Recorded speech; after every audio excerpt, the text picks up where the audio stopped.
Today we're going to be talking about how to find the unit tangent vector at the given value of the parameter.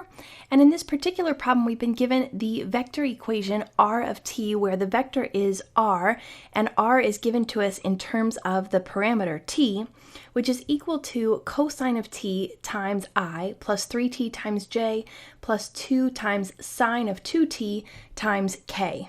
And again, we've been asked to find the unit tangent vector of this vector equation at the point that has the given value of the parameter. So at the point where the value of the parameter is equal to 0.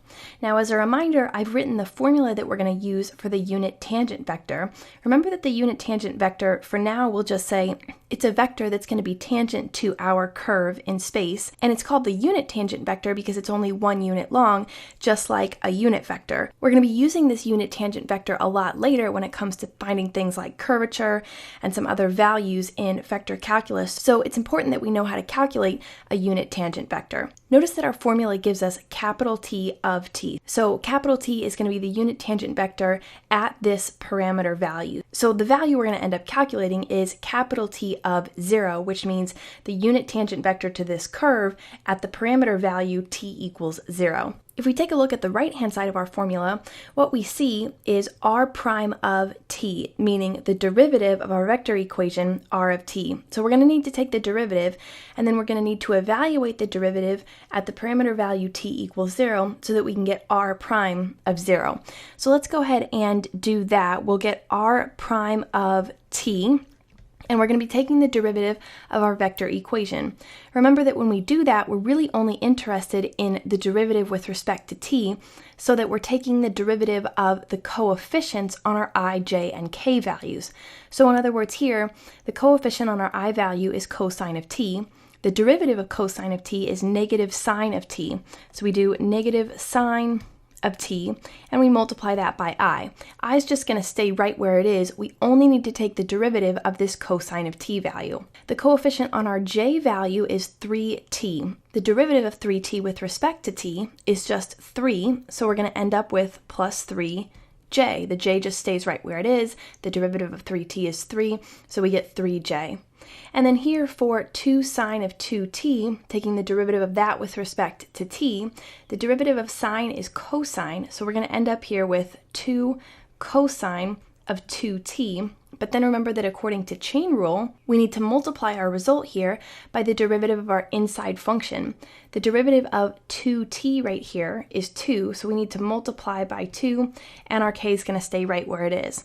So if we simplify this, we'll just get negative sine of t times I plus 3 times j plus, we move this 2 to the front here, and we get 4 cosine of 2t times k. Now this is our derivative function r prime of t, but we want r prime of 0, which is the derivative function evaluated at the parameter value t equals 0. So r prime of 0 means we're plugging 0 in for t. Sine of 0 is just 0, so we get 0i. That whole term is going to drop away. 3j, there's no t value to plug in for right there, so we're just going to be left with 3j. Here at 4 cosine of 2t, when I multiply 0 by 2, I get 0. Cosine of 0 is 1. 1 times 4 is just 4, so I'm left with plus 4k.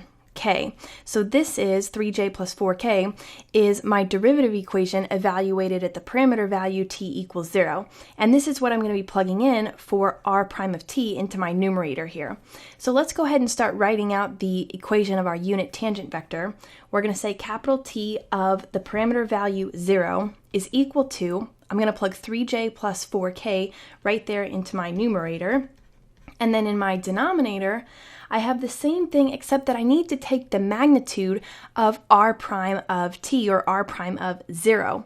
Remember that magnitude is basically just saying we're taking the length of this vector here, 3j plus 4k. The way that we do that is with the distance formula, but really all that distance formula boils down to is just squaring each of the coefficients on our components. So squaring here 3 and 4, adding the squares together, and then taking the square root of the sum. So here's what that looks like. We'll say the magnitude of r prime of 0 is going to be equal to, I want the square root of the sum of the squares of my coefficients. So I'm going to take 3 squared 3 squared, and I'm going to add to that 4 squared here. And that's all I want to do.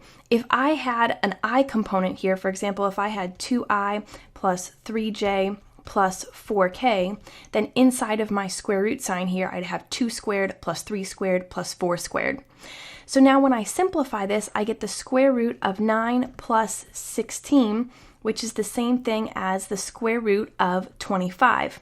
I know that the square root of 25 is positive or negative 5, but because we're dealing with real distances here, I want to take the positive value of that, and so I'm going to say that this is going to be equal to positive 5.